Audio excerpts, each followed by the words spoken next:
Hello students, maths class 6 exercise 3.4 question number 6. What is the HCF of any two prime numbers? HCF find out करना means highest common factor निकालना है to prime numbers का। कोई भी आपने to prime number लेनी है और उनका HCF फाइंड आउट करना और आपको बताना है कि उनका HCF क्या होगा, यानी कि आपका रिजल्ट क्या आया है। तो हमने टू प्राइम नंबर लेने हैं तो सबसे पहले हमें पता होना चाहिए कि प्राइम नंबर क्या होते हैं। तो प्राइम नंबर होते हैं जिनके क्या होते हैं only two factor. Prime number कौन से होते हैं? Those numbers have only two factor. The numbers have only two factor. Have only two factors.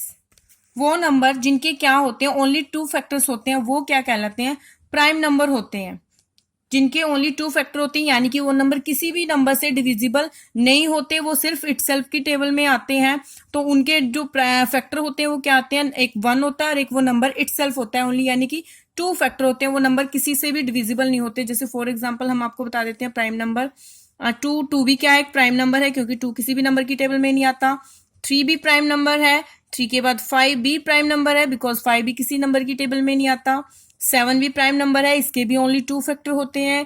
11 भी प्राइम नंबर, 13, 17, 19 ये सब क्या होते हैं? जैसे 23 ये सब क्या होते हैं? जो किसी भी नंबर की टेबल में नहीं आते, तो ये क्या होते हैं?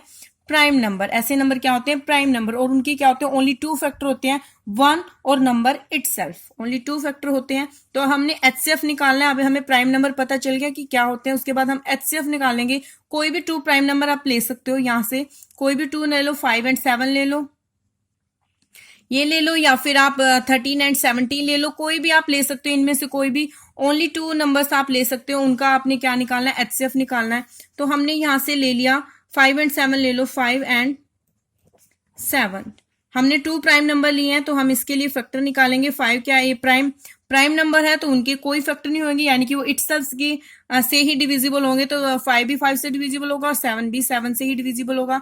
तो इनके फैक्टर भी क्या होंगे? Only 2, 5 and 1। 7 के भी 7 and 1। तो यहाँ पे HCF क्या होगा? हाईएस्ट कॉमन फैक्टर क्या आएगा? और कोई अदर तो कॉमन है नहीं। 5 यहाँ तो इसके फैक्टर में नहीं आएगा, 7 यहाँ तो ऊपर नहीं होगा, तो यहाँ पे कॉमन क्या आएगा? ओनली 1। क्या आएगा? HCF क्या होगा? टू प्राइम नंबर्स का HCF निकाला तो क्या आया? 1 आया। तो आप अदर एग्जांपल ले लो। हम ले लेते हैं जैसे 31 भी क्या होता है? Prime number. एंड 37 ले लिया, ये भी क्या है? टू प्राइम नंबर्स हैं, ये किसी भी नंबर से डिविजिबल नहीं है, ओनली इटसेल्फ से डिविजिबल होते हैं। तो 31 किसकी टेबल में आएगा? किसी और नंबर की टेबल में तो आता है, तो 31 की टेबल में ही आएगा। तो इस टाइप से हम इसके फैक्टर निकालेंगे। सेम एज इट इज 37 भी 37 से ही डिविजिबल होगा, किसी अदर नंबर से डिविजिबल नहीं होते प्राइम नंबर। तो 31 के लिए क्या फैक्टर होंगे? 31 × 1 एंड 37 × 1। तो HCF क्या होगा? यहाँ पे भी कॉमन क्या आएगा? सिर्फ 1। क्या आएगा कॉमन? सिर्फ 1 आएगा। HCF क्या आएगा? 1 आएगा। यानी कि जब भी हम टू प्राइम नंबर लेते हैं, कोई एनी प्राइम नंबर ले लो, तो हम HCF क्या निकल के आता है? 1 आता है, क्योंकि उनके बीच में कॉमन फैक्टर क्या आएगा? सिर्फ 1 आएगा, कोई अदर कॉमन फैक्टर नहीं आएगा। तो हम यहाँ पे क्या कहेंगे? The HCF of any two prime numbers is always 1।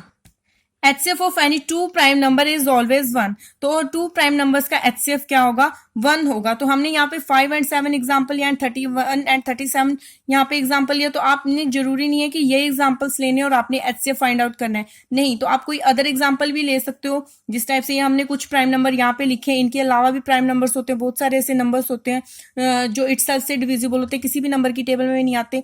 तो आप वहां से भी कोई भी अदर एग्जाम्पल ले सकते हो। और 2 आपने प्राइम नंबर लेने हैं और HCF फाइंड आउट करोगे तो वहां पे भी आपको रिजल्ट क्या मिलेगा? 1 ही मिलेगा। तो इसलिए हमने कहा कि HCF of two prime number is always 1। Thank you.